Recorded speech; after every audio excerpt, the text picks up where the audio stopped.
Welcome to another episode of last week's Comics Today. It's once again a small week, and I'm starting to think that this is my new normal instead of abnormal. But I did just add a bunch of stuff that's coming out in March to my pull list, and we'll look at a little bit of that later. But let's get started. So up first is HELLBOY, The Bones of Giants. This is issue 3, and I want to just show you this here. So this is page 1. Like, either that entices you or it doesn't. Either you're interested in HELLBOY, Norse mythology, or maybe you're not. If not, don't get this. I absolutely am. I'm a big fan of the sort of older school HELLBOY before all of the end of the world stuff, the BPRD, happened.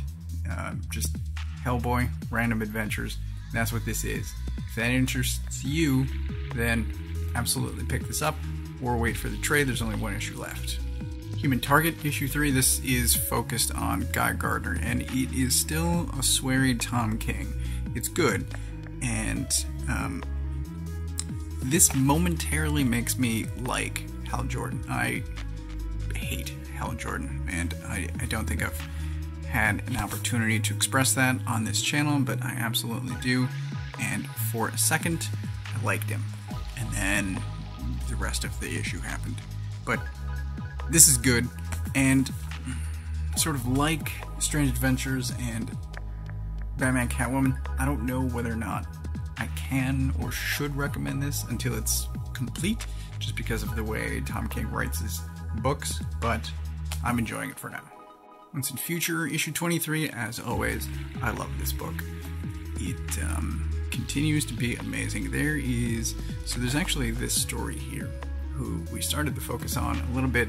He's a side character to the main cast, but while the main cast is away, he is protecting the rest of the old folks' home, and he has a very surprising but awesome scene in this. The rest of this is mostly, it's a discussion, and I don't know how they're talking, because if she's using a rifle with a scope, how is she close enough that they can hear each other and discuss? I don't understand that. Neither one of them seem to be yelling, but still good, as always. Robin, issue 9. This is basically the end of the tournament.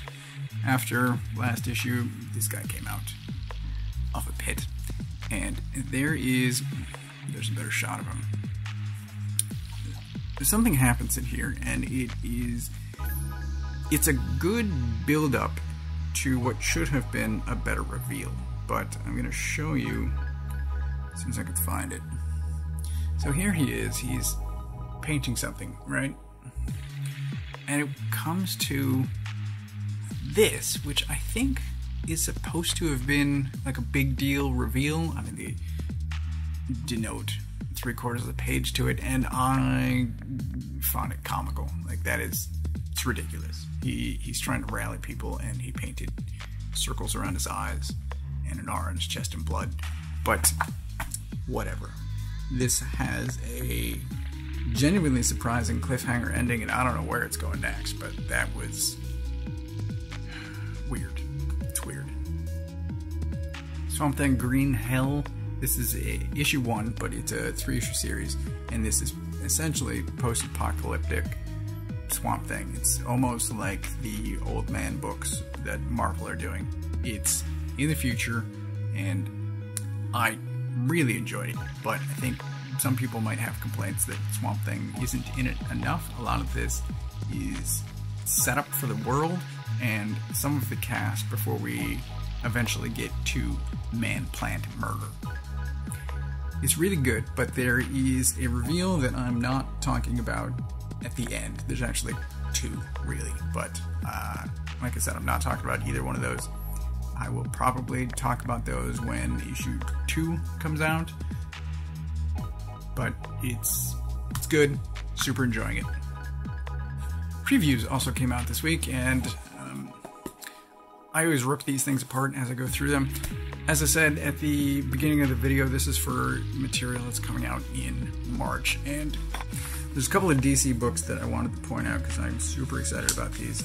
So I'm tentatively interested. There's a new Tom King Batman that's coming out, and by then Batman Catwoman should be over, so I should know whether or not I should trust him on another title.